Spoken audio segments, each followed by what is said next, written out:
ما جرى أمس في عدن الحبيبة، أقسم بالله أنه يرفع رأس كل يمني شامخ. تعرف أن في غيرة في الشعب اليمني في كل أقطاره، سواء في عدن، في اليمن، في صنعاء، في كل مكان. غيرة الشعب اليمني ما بش لا مثيل.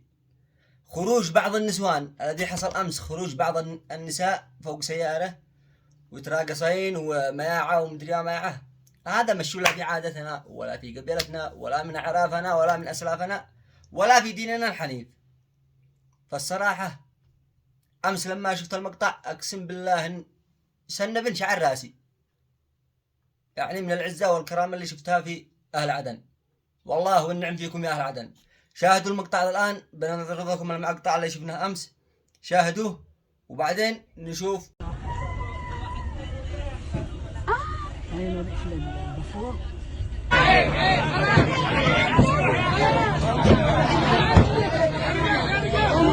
عقبنا والله عقبنا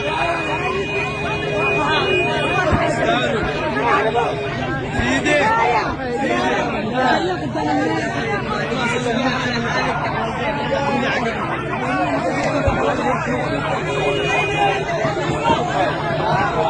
بعد ما شفتوا المقطع أسألتكم بالله، هل هذا يرضي أي يمني إنه يشوفه في بلاده؟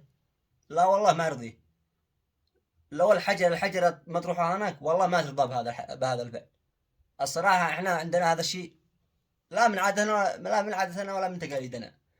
ما احناش سع بعض الدول الخارجية، لا، احنا ما زلنا محافظين على قيمنا وعاداتنا وتقاليدنا حتى تقوم الساعة بإذن الله.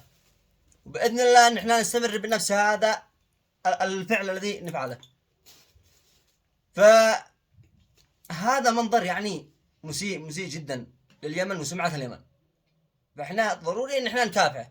اينما شفتوا في اي مكان في اي مدينة في اي منطقة نساء نفس هذه الافعال ونفس هذه العينات، يعني بنات سوق، هذول بنات سوق ماشيين بنات ناس، ما تفعل هكذا لو بنت سوق. يعني لا همت الناس تخرج من فتحة السقف تتراقص تتمايع، لا همت ردة فعول الناس ولا همت يعني عاداتنا وتقاليدنا ولا همت شيء ولا معبرة لهم.